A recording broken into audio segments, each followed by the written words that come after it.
Zelkor presenta Una cattiva ragazza, voce narrante di Rosanna Lia. Voci aggiuntive: Pilgrim Cantastorie, La locanda della tormenta, L'avido alchimista, La musifavolista, Vir la forza delle parole. Musiche di Zero, Copyright Free Music. Ne sconsigliamo l'ascolto a un pubblico impressionabile.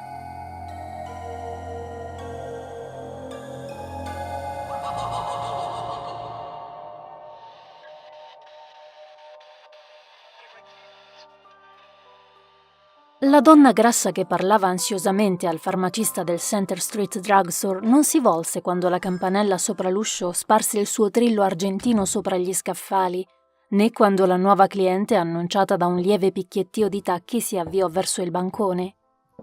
Al contrario, il bambino basso e magrolino che stava al fianco della signora grassa si girò a guardare. Come i suoi occhi si posarono sulla figura snella di Cheryl la monica, l'espressione di afflitto imbarazzo che aveva affrescata sul volto smunto e pallido si schiarì in uno sbigottimento così comico che la ragazza quasi rise. Ne sarebbe stata intenerita, non fosse stato per il fatto che era abituata a provocare simili reazioni nei maschi fin da quando aveva 12 anni, indipendentemente dall'età di questi ultimi. Anche l'uomo in camice candido dietro il bancone, il signor Keane, si accorse della sua presenza e i suoi occhi si distolsero dal faccione della signora corpulenta. Quest'ultima, percependo che la sua arringa ansiogena non era più al centro dell'attenzione del commesso, si volse di scatto e finalmente vide Cheryl. Per qualche attimo nessuno fiatò, e l'unico che seguitò a parlare fu Elvis Presley, che cantava languidamente dalla radio un suo successo di 2 o 3 anni prima. «Buongiorno, signor Keane!» Salutò la ragazza appena entrata, schiudendo le labbra sensuali a mostrare un sorriso che non avrebbe sfigurato se proiettato sullo schermo del cinema Aladdin. Rivolta alla donna che la fissava, aggiunse «Buongiorno, signora Casbrack!» in tono altrettanto caramelloso. Poi, chinando lo sguardo verso il ragazzino, il quale trasalì, flautò: «Come va la vita, Eddie? Quest'asma ti fa ancora disperare, eh?»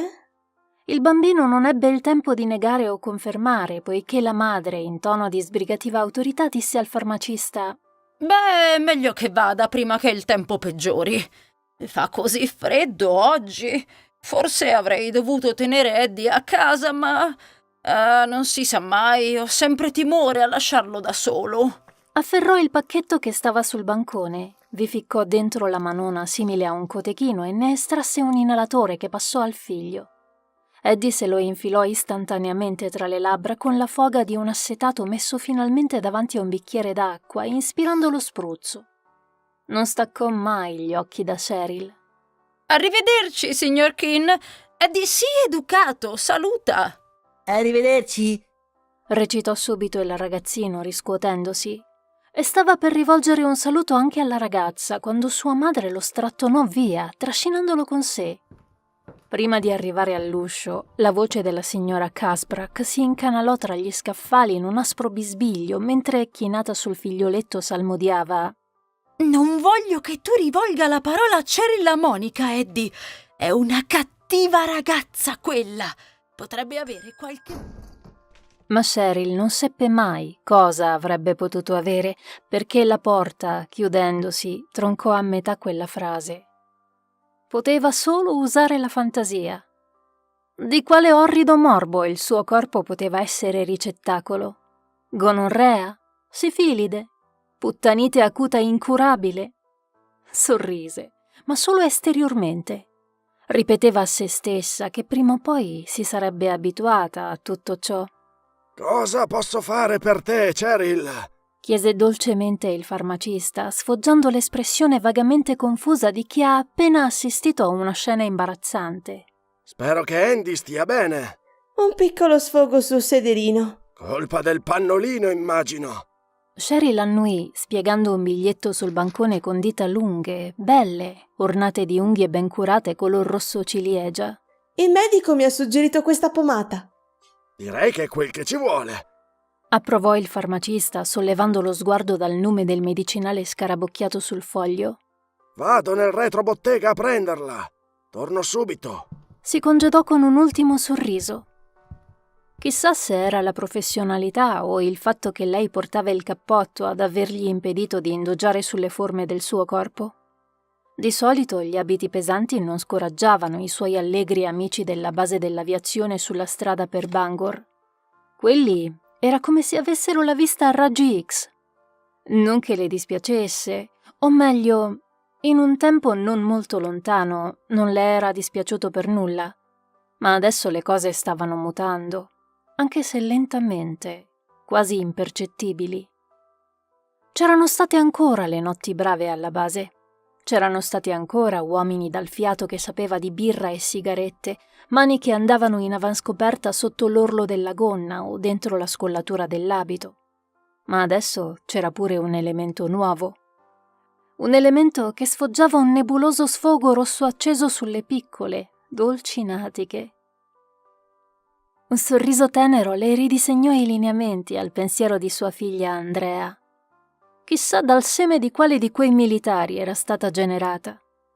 Cheryl aveva solo sospetti vaghi e nessuna certezza, ma anche se così non fosse stato, avrebbe fatto poca differenza. Dubitava seriamente che i genitori e la devota gente di Derry sarebbero stati più tolleranti nei suoi riguardi se avesse avuto accanto, per esempio, Roger Streetmore, colonnello quarantenne dell'aeronautica, che grazie alle ore trascorse con lei aveva alleviato la malinconia della moglie e dei 3 figli che lo attendevano nel New Mexico. Un maiale, indubbiamente, ma Dio se ci sapeva fare con quelle mani e tutto il resto. Per un po', stretta a lui, il suo giovane corpo era diventato un cielo al 4 luglio. E poi, lei era forse stata da meno? Lei, le cui grazie aveva munificamente distribuito a chiunque gliele avesse domandate. Lei che troppo presto aveva conosciuto le attenzioni degli uomini e che da quella prima volta non era più stata capace di dire basta.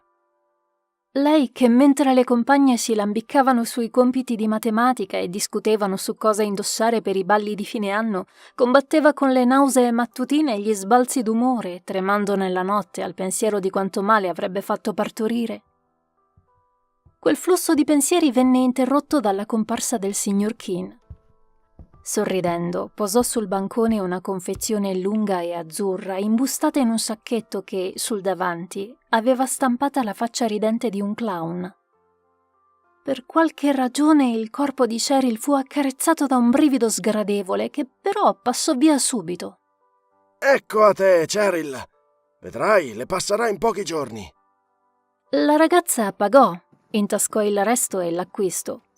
Dopodiché uscì dal drugstore e si inoltrò in quella ventosa, fredda serata di marzo, diretta verso la casa dei suoi genitori, ansiosa di rivedere la bambina che aveva partorito a 13 anni, ovvero quasi 3 anni prima.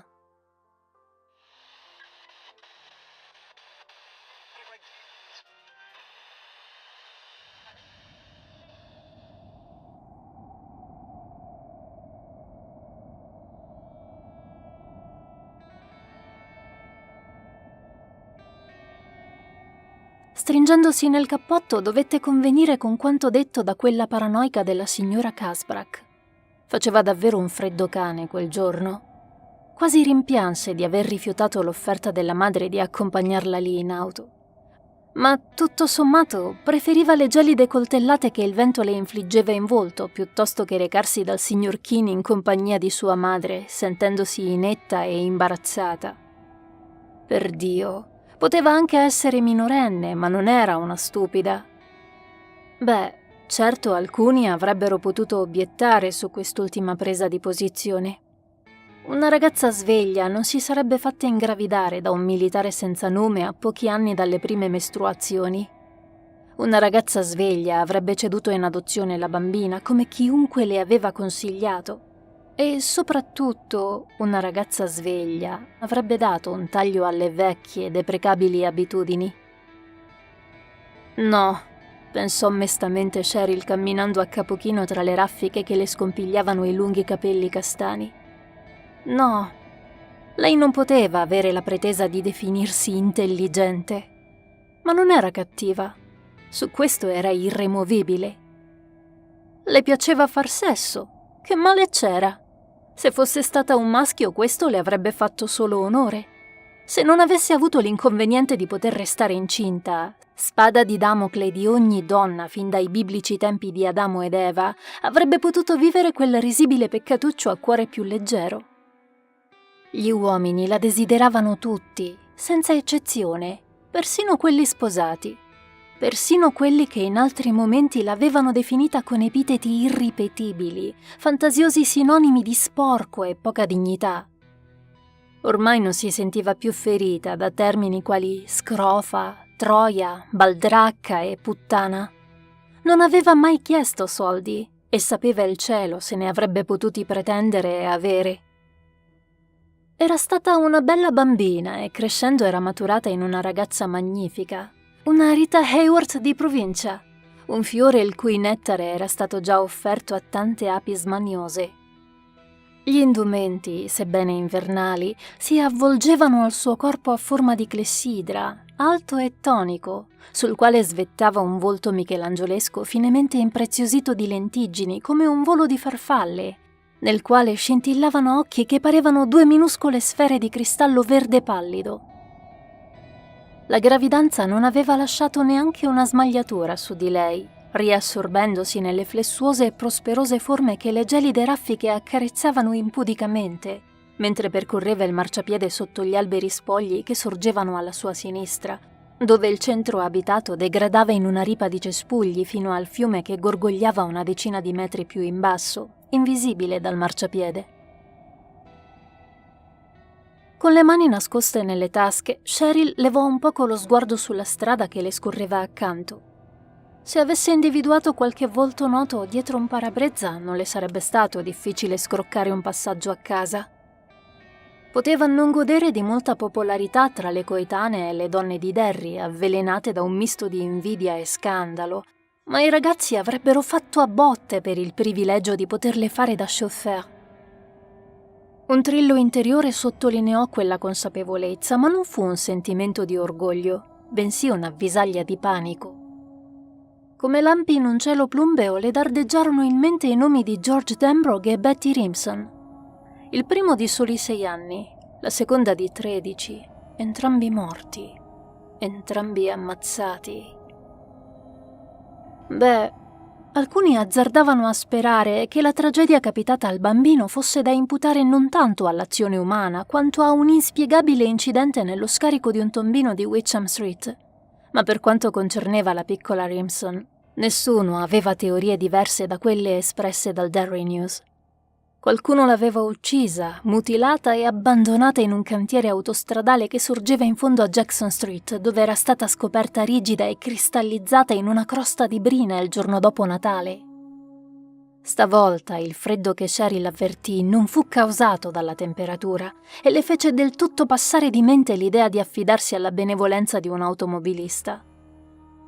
A dire il vero, l'autostop non aveva mai figurato nella lunga e fitta lista dei comportamenti discutibili di Cheryl, e molti avrebbero strabuzzato gli occhi se lei avesse rivelato loro che la sua più grande e più profonda paura, l'unico terrore davvero in grado di levarle il sonno, era quella di cadere vittima di un maniaco sessuale.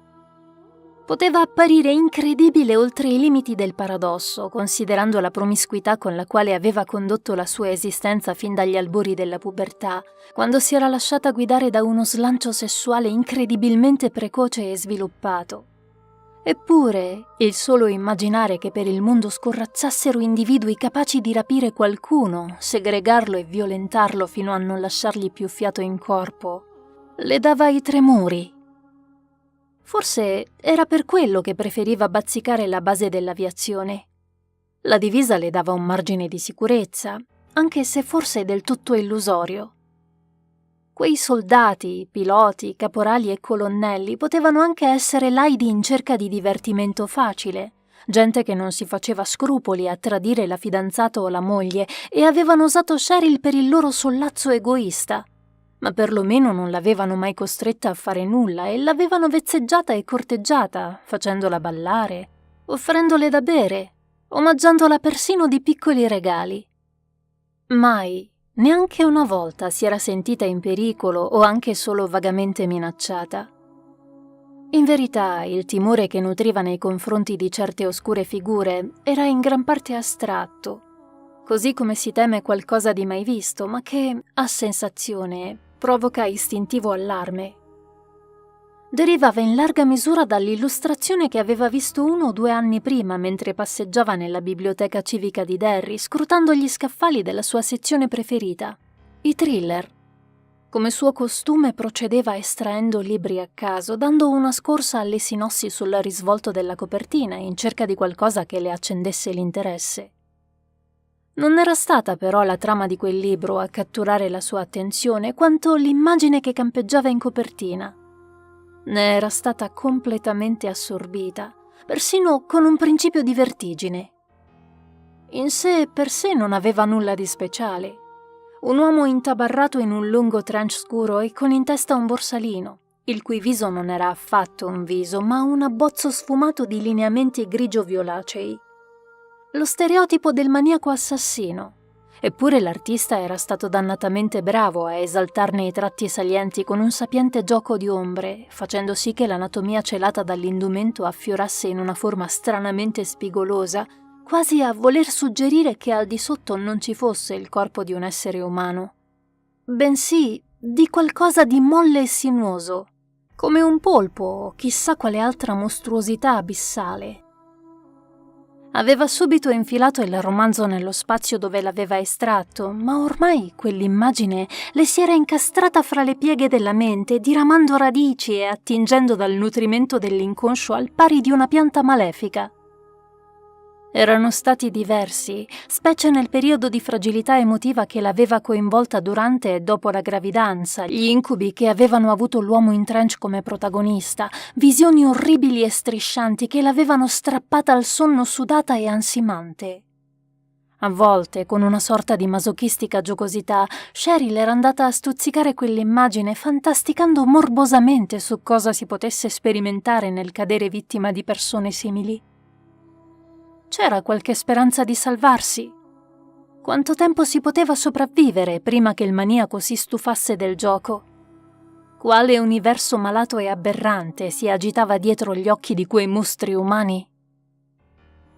Era sconvolgente sapere che il sesso, un elemento nel quale si era sempre mossa con disinvoltura, ricavandone malgrado tutto un'indubitabile dose di piacere, possedesse pure un aspetto tenebroso, orribile e ripugnante, come un doblone d'oro che, una volta sollevato, mostra un lato inferiore rugginoso e brulicante di larve.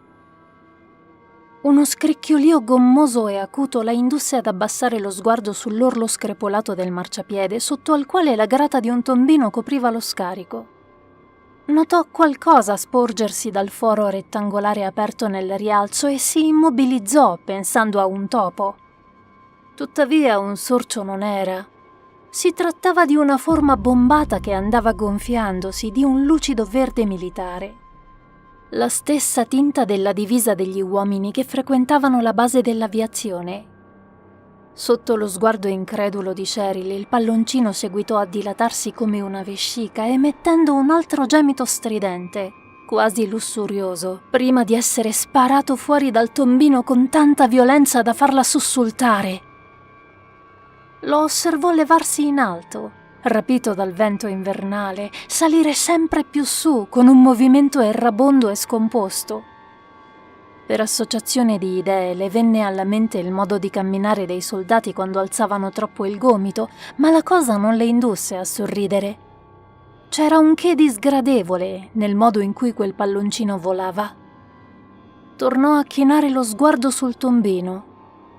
Si era fermata a meno di 1 metro da esso e sbirciava il buio intrappolato oltre la griglia.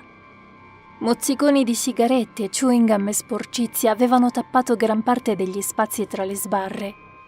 Di colpo Cheryl provò un terrore imponente che le fece tremare il cuore. Per qualche ragione si sentì in pericolo. Più in pericolo di quanto fosse mai stata in vita sua, insieme a sconosciuti più grandi di lei che le infilavano mani smaniose sotto la gonna o nella scollatura del cardigan.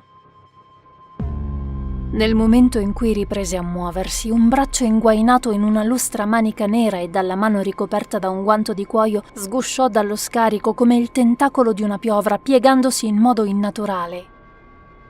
5 forti e gelide dita le strinsero la caviglia, strattonandola, e Cheryl si trovò stesa sul marciapiede con un gran dolore dietro la nuca, dove aveva duramente impattato contro il cemento costellato di cicche e cacche di passero.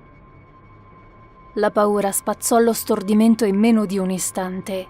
Scattò seduta, scalciando forsennatamente. Era suo intento urlare, ma la gola era diventata un canyon di argilla riarsa dal fondo del quale non risaliva alcun suono.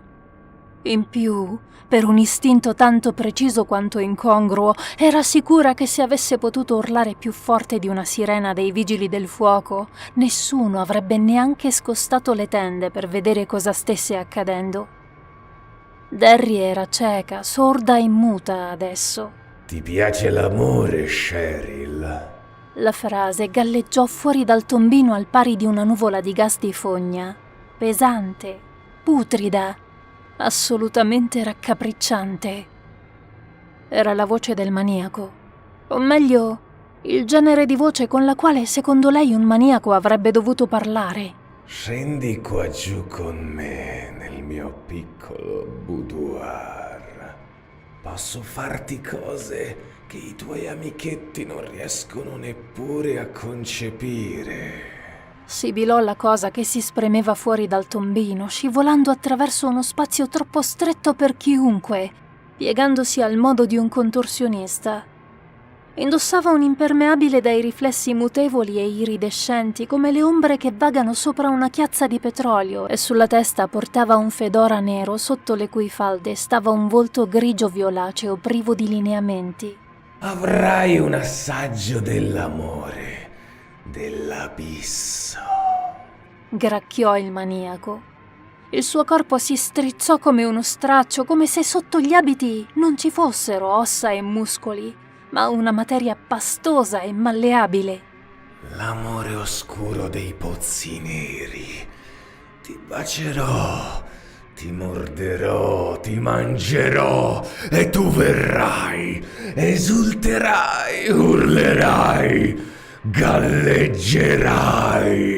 Le dita che quell'essere aveva stretto attorno alla caviglia della ragazza si sciolsero e ramificarono, risalendole il polpaccio in filigrane nere e lustre, scivolandole oltre gli orli del cappotto, andando in avanscoperta sotto la gonna. Lasciati toccare, è quello che vuoi, quello che desideri da sempre. Vieni giù con me. Vieni con me nei pozzi neri. L'idea di sentirsi addosso quelle propaggini indusse Cheryl all'azione. Si ritrasse violentemente, usando l'altro piede per calciare l'orribile artiglio che la imprigionava. La mano si spappolò in un fiotto scuro e catramoso, prendendo subito a rimodellarsi. Ma intanto Cheryl strisciò via sulle natiche, annientata da un terrore folle, asfissiante. Aveva occhi solo per il maniaco che si allungava fuori dalla fogna. Era in tutto e per tutto identico al pervertito che l'aveva tenuta desta la notte con gli occhi sbarrati nel buio, eccetto per i 3 vaporosi pompon arancio vivo che spiccavano incoerenti sul davanti del trench. Perché fare la ritrosa, Shelley? Gorgogliò il maniaco, chiamandola con il nomignolo che il colonnello Streetmore aveva creato per lei. Non puoi scappare da quello che hai dentro. Sei tu che lo vuoi. Io sono qui perché mi hai chiamato.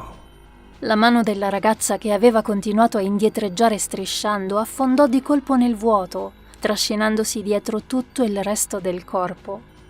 Improvvisamente Cheryl si trovò a rotolare fra i cespugli lungo la ripida discesa che degradava al lato della strada.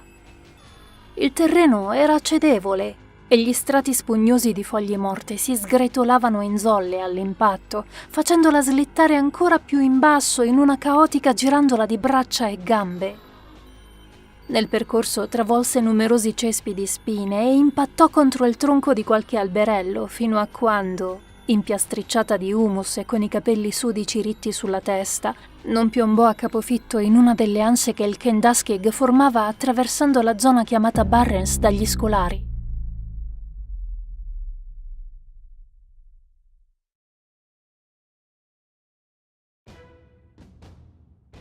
L'acqua fredda e limacciosa le diede una sferzata, quasi l'avessero schiaffeggiata, facendola balzare subito in piedi. Il terrore le sprizzava nella mente come fiotti di scintille vomitati dagli ingranaggi di un macchinario in sovraccarico. Le gambe le parevano manicotti di gomma pieni d'aria che a malapena riuscivano a sorreggerla. Cadendo aveva smarrito la scarpa destra e si era aperta a squarci ovunque, che mandavano pulsazioni caustiche al forsennato ritmo del suo cuore in preda al panico. Dietro la nuca il colpo assestato dal marciapiede spandeva nebulose di dolore a tutto il cranio. Corse seguendo un istinto primordiale, avanzando nel fiume che le risaliva le gambe fino alle ginocchia. Più che respirare, risucchiava l'aria in un sincopato boccheggiare. L'oscurità si raddensava, intrappolata fra le sponde boscose che stringevano il greto, e Cheryl correva pressoché alla cieca. Gli occhi che tentavano disperatamente di cogliere i miseri resti di luce. Più volte i suoi piedi sdrucciolarono sulle pietre lisce, facendola stramazzare. Continuava a gettarsi occhiate atterrite tutto intorno, temendo di vedere il maniaco materializzarsi dalle ombre. La pelle della gamba ancora le formicolava laddove la mano terribile l'aveva toccata. Una mano che non era quella di una persona, ma di un mostro, una creatura evasa da un film dell'orrore. Sotto la burrascosa superficie della sua mente, a un passo dal delirio, Cheryl ripensò a tutti gli eventi agghiaccianti accaduti a Derry, non solo nell'ultimo periodo, ma anche più indietro nel tempo. Fatti macabri e spaventosi che talvolta qualcuno rievocava dal passato.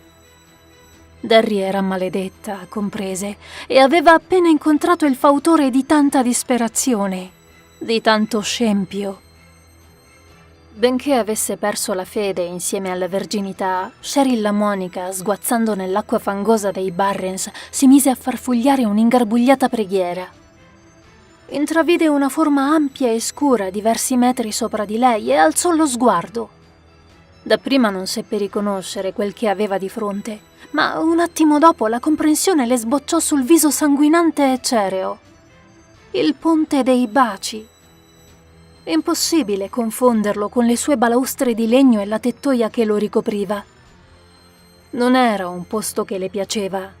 A dispetto del nome romantico, ogni centimetro dei suoi parapetti era un intrico di parolacce, insulti, minacce e oscenità incise da decine di furiose mani anonime.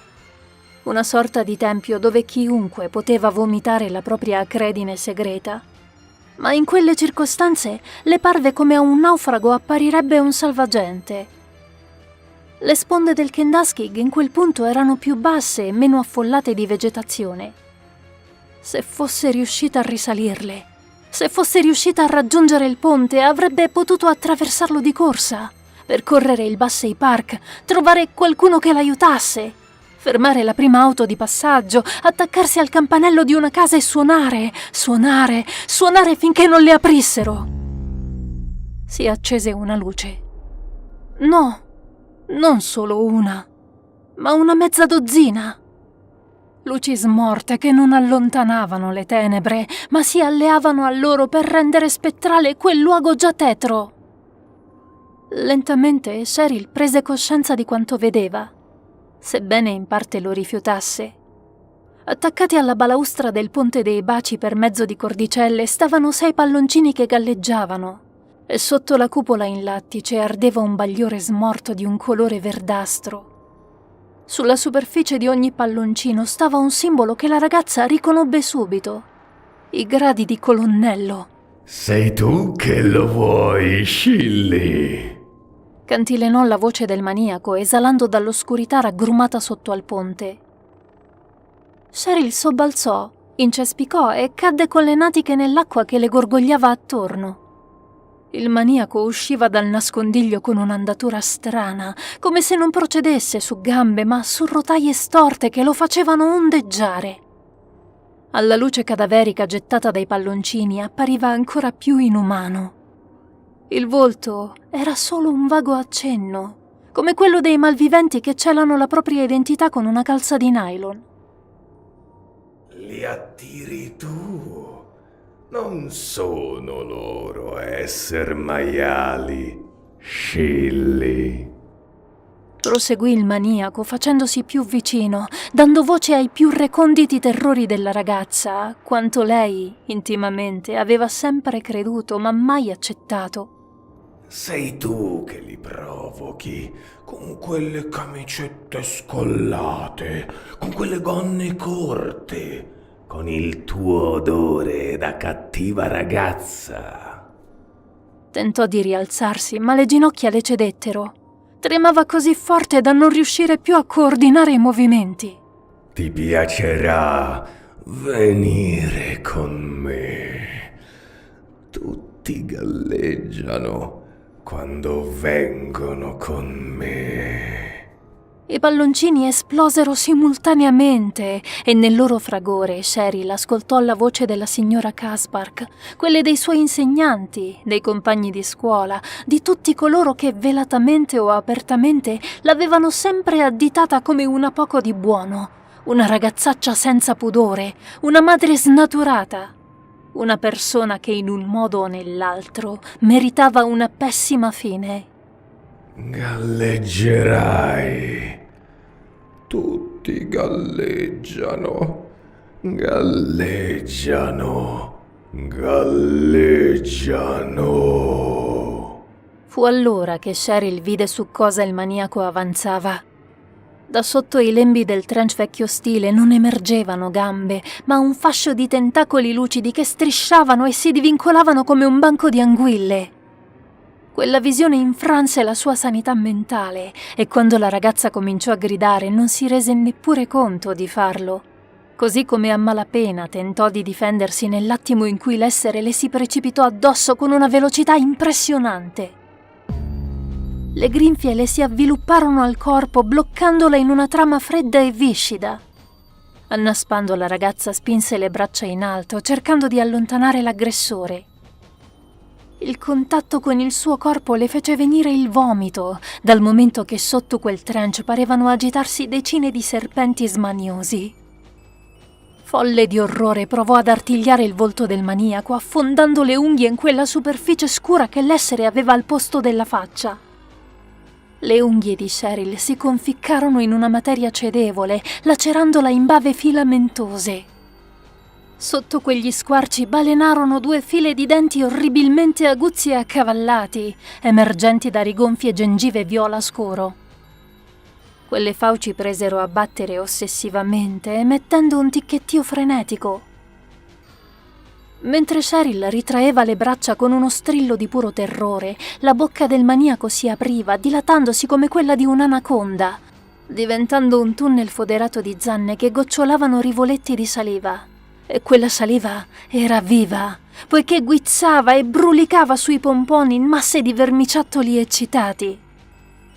Dal fondo di quel gozzo terrificante prorompevano fasci di una luce come Cheryl non ne aveva mai viste.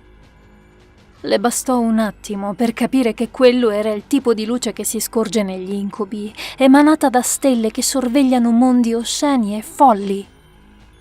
Cheryl desiderò morire, piuttosto che continuare a vedere quella luce che attraverso i suoi occhi le raggiungeva la mente, corrodendogliela come una pioggia di acido. L'ultimo pensiero al quale si avvolse fu l'immagine della sua bambina. Poi l'oscuro signore che viveva nelle fogne di Derry e nel cuore dei suoi abitanti calò su di lei con la voracità di una iena affamata.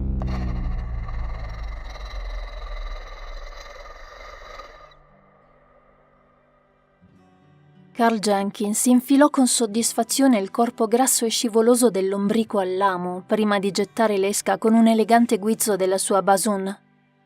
Era un bel mattino limpido e frizzante.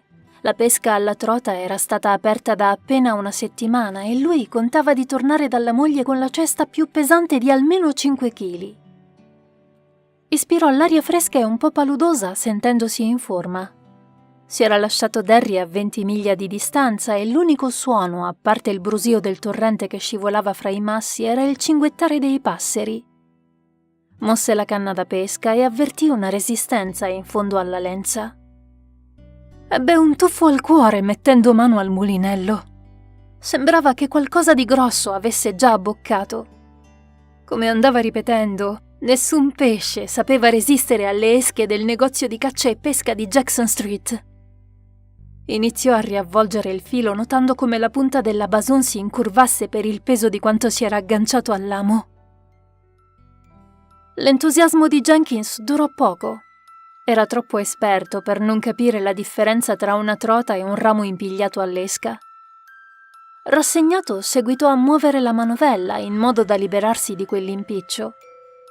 Dall'acqua emerse un braccio umano reciso all'altezza del gomito, la pelle verdastra che si apriva orribilmente, il muscolo putrido e gonfio, le dita sbocconcellate dai pesci che si sfilacciavano attorno alle falangi esposte. Jenkins impallidì, osservando con occhi sgranati quell'orrido trofeo che dondolava pigramente alla lenza. L'amo agganciato tra l'indice e il pollice. Su alcune dita si notava ancora il vivido smalto color ciliegia che Cheryl la monica si era diligentemente applicata sulle unghie per poi uscire di casa e andare a comprare la pomata per sua figlia al Center Street Drugstore 5 settimane prima.